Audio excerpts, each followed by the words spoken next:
जंगल के राजा के लिए सबसे जरूरी होता है अपने इलाके की हिफाजत करना, लेकिन जंगल की रानी के लिए जरूरी होता है अपने इलाके की हिफाजत करने के साथ साथ अपने बच्चों की भी हिफाजत करना, उनका पेट भरना और उनकी रक्षा करना और जरूरत पड़ने पर अपने बच्चों के लिए जिंदगी और मौत की लड़ाई लड़ना। आज की इस वीडियो में हम जानने वाले हैं माया टाइगरेस के बारे में। माया ठीक से शिकार करने के लायक भी नहीं हुई थी कि उसकी माँ लीला को पोचर्स खत्म कर देते हैं, जिसके बाद माया न केवल खुद को जिंदा रखने में कामयाब होती है बल्कि अपने बच्चों को बड़ी से बड़ी मुसीबतों का सामना करके जिंदा रखती है। यहाँ तक कि माया अपने बच्चों को सुरक्षित रखने के लिए मटकासुर टाइगर से लड़कर उसे भी अपने इलाके से भगा देती है, लेकिन वो अपने शुरुआती 2 बच्चों को वाइल्ड डॉग से बचा नहीं पाती। तो चलिए दोस्तों जानते हैं कि क्या माया वाइल्ड डॉग से अपने बच्चों की मौत का बदला ले पाती है या नहीं, और जानते हैं कि मटकासुर माया के बेटे भोला से क्यों लड़ता है। दोस्तों कहानी शुरू करने से पहले मैं ज्यादा भाषणबाजी नहीं करूंगा, बस इतना ही कहना है कि चैनल को सब्सक्राइब कर लीजिए और बेल आइकन को प्रेस करके ऑल पर सेलेक्ट कर लीजिए। ये कहानी है ताड़ोबा अंधारी नेशनल पार्क के टाइगर्स की, जिनमें से एक है लीला नाम की टाइगरेस और उसके 4 बच्चे हैं जिनकी उम्र लगभग 18 महीने की है।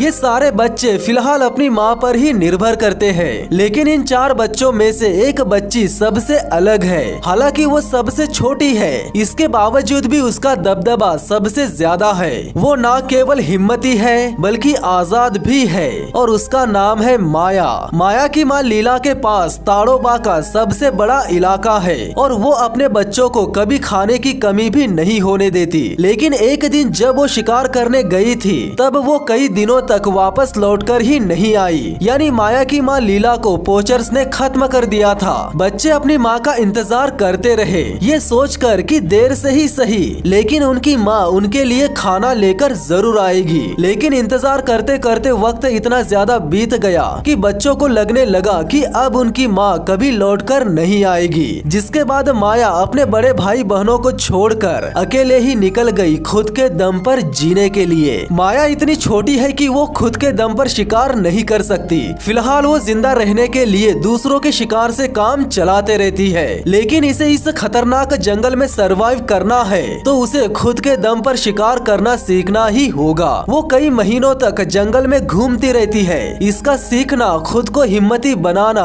और हालात के मुताबिक ढलना जारी रहता है। ऐसे कई सबक है जो इसे इसकी माँ ने सिखाए नहीं है। सूखा ज्यादा होने की वजह से जंगल के काफी सारे जानवर पानी के पास पहुँच चुके हैं और माया के पास शिकार करने के लिए यही एक अच्छा मौका है। समय के साथ माया काफी बड़ी हो चुकी है। जब माया पानी में आराम कर रही होती है तब एक जंगली सुअर झुंड से अलग होकर पानी के पास आ जाता है। अगर माया इसका शिकार करने की कोशिश करती है तो उसे जबरदस्त टक्कर मिल सकती है, क्योंकि जंगली सुअर के दांत बहुत ज्यादा नुकीले होते हैं और ये एक सांड जितना ताकतवर भी होता है। इसके बावजूद भी माया मौका नहीं गंवाती और उस सुअर को पकड़ लेती है। माया की पकड़ को देखकर लगता है कि वो अभी भी एक नौसिखिया ही है, क्योंकि उसे सुअर की गर्दन नीचे से पकड़नी चाहिए थी। गलत एंगल चुनने की वजह से उसे इस सुअर को खत्म करने के लिए बहुत ज्यादा टाइम लग जाता है। इस सुअर को खत्म करने के बाद माया का आत्मविश्वास बहुत ज्यादा बढ़ जाता है,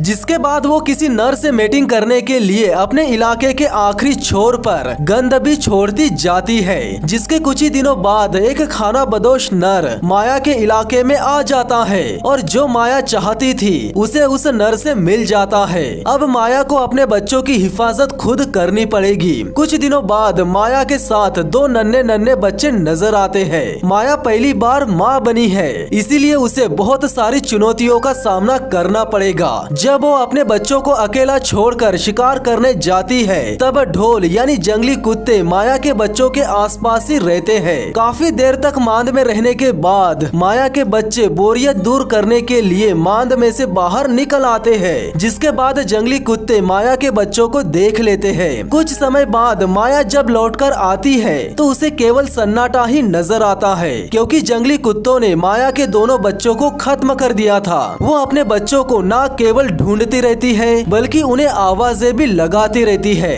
यहाँ तक कि माया की आवाज जंगल में रात भर गूंजती रहती है। एक बार फिर माया अकेली हो चुकी है। वो माँ तो बनी लेकिन कुछ ही दिनों दिनों के लिए। कुछ दिनों बाद सूखे का मौसम आ जाता है और साथ ही साथ फिर एक बार एक खाना बदोश नर भी माया के इलाके में आ जाता है, जिसके बाद माया फिर एक बार मेटिंग करती है और अब जन्म लेने वाला है भोला नाम का टाइगर, जो मटकासुर से भी भिड़ जाता है। माया ने इस बार 3 बच्चों को जन्म दिया है, जिसमें से एक है भोला। इस बार माया ने अपने बच्चों की परवरिश इतने अच्छे से की है कि वे 6 महीनों के हो चुके हैं और पूरी तरह से सुरक्षित है। माया को अपने बेटे भोला से कुछ ज्यादा ही लगाव है और वो सबसे ज्यादा हिम्मती भी है। दोस्तों, यहाँ आपको सबसे हैरान करने वाला सीन देखने को मिलेगा, क्योंकि माया 1000 से भी ज्यादा भारी इंडियन बाइसन को खत्म करने वाली है, यानी इंडियन गौर को। माया के बच्चे बहुत ही ध्यान से अपनी माँ को देखते रहते हैं कि वो क्या करने वाली है। इंडियन गौर का एक झुंड पानी के तरफ बढ़ते रहता है और माया उसमें से किसी एक को निपटाने के लिए अपनी पोजीशन ले लेती है। झुंड में से एक नर गौर अलग हो जाता है और माया उसे खत्म करने का ठान लेती है। ये गौर इतना बड़ा है कि ये अपने सींगों से किसी भी टाइगर की आते बाहर निकाल सकता है और अपने पैरों की किक से टाइगर को अधमरा भी कर सकता है। लेकिन टाइगर तो टाइगर होते हैं, जो कि सटीक और असरदार पकड़ की फिराक में रहते हैं और होता भी वही है। घास बड़ी होने की वजह से माया गौर को आसानी से पकड़ लेती है और उसकी एक हार्म स्ट्रिंग को काट देती है, जिसके चलते वो भाग नहीं पाता। और ये सब नजारा भोला और उसकी बहनें देखती रहती है। माया ने गौर का इतना बुरा हाल कर दिया है कि वो बिल्कुल भी भाग नहीं सकता, जिसके बाद माया अपने बच्चों को आवाजें लगाती है ताकि बचा कुचा काम बच्चे पूरा कर सके। भोला काफी छोटा है, इसके बावजूद भी वो गौर की गर्दन को काटने की कोशिश कर रहा है और फाइनली भोला इतने बड़े गौर को खत्म करने में कामयाब हो जाता है। हालांकि भोला का साथ उसकी बहनें भी देती है। माया और उसके बच्चे जब पानी में आराम कर रहे होते हैं, तब मटकासुर नाम का एक बड़ा सा नर टाइगर माया के इलाके में आते रहता है। मटकासुर का वजन 225 किलो है और वो अपने जीवन चक्र के चरम पर है, यानी काफी ज्यादा बूढ़ा हो चुका है। अगर मटकासुर माया के बच्चों को देख लेता है तो वो उन्हें मार डालेगा और होता भी कुछ ऐसा ही है। यानी माया अपने बच्चों के लिए शिकार लाने चली जाती है, तब बच्चे अकेले रहते हैं, जिसका फायदा उठाने के लिए मटकासुर तैयार हो जाता है। लेकिन मटकासुर को ये पता नहीं रहता कि माया का एक बेटा भी है जो लड़ने के लिए तैयार हो जाएगा, मगर भागेगा नहीं। मटकासुर को देखकर भोला की बहनें पीछे हट जाती है, लेकिन भोला जगह से हिलता भी नहीं। वो मटकासुर से लड़ने के लिए तैयार हो जाता है, जिसके बाद दोनों के बीच जबरदस्त लड़ाई शुरू हो जाती है। इस लड़ाई में भोला जीत तो नहीं पाता, लेकिन मटकासुर को जबरदस्त टक्कर देता है। भोला की बहनें तो पहले ही जा चुकी रहती है और मटकासुर से हार जाने के बाद भोला भी अपनी माँ के इलाके में रुकना सही नहीं समझता। जब माया शिकार पर से लौटकर आती है, तब उसे अपने बच्चों का ठिकाना फिर एक बार खाली नजर आता है, जिसके बाद उसे एक घुसपैठिया की गंध मिल जाती है। माया मटकासुर को बिल्कुल भी रिस्पॉन्स नहीं देती, लेकिन मटकासुर पीछे नहीं हटता। वो जहाँ भी जाता है वहाँ अपनी गंध फैलाते रहता है। लेकिन माया मटकासुर को ना ही अपने पास आने देना चाहती है और ना ही उससे लड़कर उसे भगाना चाहती है। लेकिन कुछ दिनों बाद वो माया के करीब आ ही जाता है, जिसके बाद माया फिर से माँ बनने के लिए तैयार हो जाती है। माया ने भोला और अपनी 2 बेटियों को इतना बड़ा कर दिया था कि वे खुद के दम पर सरवाइव कर सकते हैं, तो उसे अब अपने जा चुके बच्चों की चिंता करने की जरूरत नहीं पड़ेगी, बल्कि अब उसे चिंता रहेगी अपने आने वाले बच्चों की। कुछ दिनों बाद माया 2 बच्चों को जन्म देती है, जो कि मटकासुर के ही रहते हैं और वे बहुत ही ज्यादा क्यूट रहते हैं। और इन बच्चों की हिफाजत करने के लिए मटकासुर हमेशा इनके आसपास ही मौजूद रहता है। लेकिन वो 24 घंटे अपने बच्चों के पास नहीं रह सकता। उसके गैर हाजिरी में जंगली कुत्ते माया के बच्चों के काफी करीब आ जाते हैं। लेकिन इस बार बच्चों की हिफाजत करने के लिए माया खुद उनके साथ ही रहती है। जंगली कुत्ते टाइगर्स को देखते ही भाग जाते हैं, लेकिन इस बार इन कुत्तों को प्यास बुझाने के लिए पानी की जरूरत पड़ती है, इसीलिए वे हिम्मत करके माया के आसपास ही रहते हैं। माया के बच्चों को खतरा महसूस होता है तो वे तुरंत गायब हो जाते हैं। टाइगर छोटा हो या बड़ा, वो एक चीज में माहिर जरूर होता है और वो है गायब हो जाना। माया पानी के दूसरे तरफ रहती है, इसीलिए कुत्ते हिम्मत करके पानी के इस तरफ से पानी पी लेते हैं। ये वही कुत्ते हैं जिन्होंने माया के 2 नन्हे बच्चों को मार डाला था, जिसका बदला लेने के लिए माया उन पर कूद पड़ती करती है। माया के हमला करते ही कुत्ते 9-2-11 हो जाते हैं, लेकिन वे कुत्ते डर के मारे इतने जोर जोर से चिल्लाते हैं मानो उनकी जान ही निकल गई हो। अब बच्चे पूरी तरह से सेफ है और ये दोनों अब 8 महीने के हो चुके हैं। आपस में प्रैक्टिस करते करते दोनों बच्चे काफी बड़े और तगड़े हो चुके हैं और वे छोटे मोटे शिकार करना भी सीख गए हैं। मटकासुर काफी ज्यादा कमजोर हो चुका है और वो अब पहले की तरह शिकार करने में मदद नहीं करता। कुछ दिनों बाद माया के किंगडम में 2 स्लॉथ बेयर आ जाते हैं। आमतौर पर देखा जाए तो स्लॉथ बेयर और टाइगर का कभी आमना सामना नहीं होता,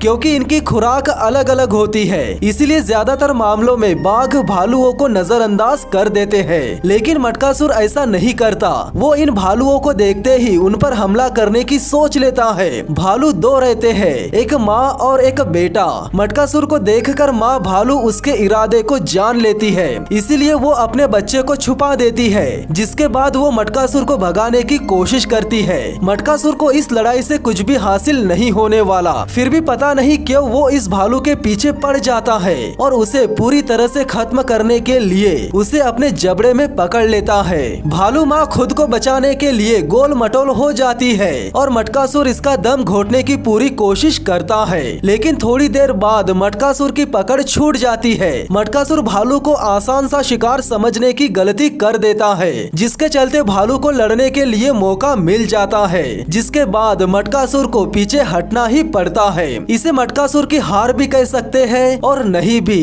क्योंकि वो इस भालू को खत्म करने के मकसद से नहीं लड़ा था। लेकिन जो भी हो, जिस तरह से भालू माँ ने अपने बच्चे को बचाने के लिए मटकासुर से लड़ाई की, वो वाकई में काफी हिम्मती थी। लेकिन मटकासुर ने लड़ाई अधूरी छोड़कर साबित कर दिया कि वो किसी क्वीन के लायक नहीं है। वो काफी बूढ़ा हो चुका है और माया के द्वारा किए गए शिकार पर पल रहा है। माया भी इस बात को जानती है कि अब मटकासुर का उसके इलाके में कोई काम नहीं है। अब माया के इलाके में अगर कोई राज कर सकता है तो वो है माया का बेटा, जो कि बहुत ही बड़ा और तगड़ा हो चुका है। माया अब मटकासुर को भगाने का मन बना लेती है। हालांकि मटकासुर बूढ़ा हो चुका है, इसके बावजूद भी वो इतना ताकतवर है कि वो माया को लड़ाई में आसानी से हरा सकता है। लेकिन माया इन सब की परवाह नहीं करती और मटकासुर से तब तक लड़ती रहती है जब तक कि वो उसके इलाके से चला नहीं जाता। बच्चे माया को लड़ते वक्त बहुत गौर से देखते रहते हैं। हालांकि माया मटकासुर के सामने कई बार घुटने टेक देती है, लेकिन वो मटकासुर पर बार बार आक्रमण करके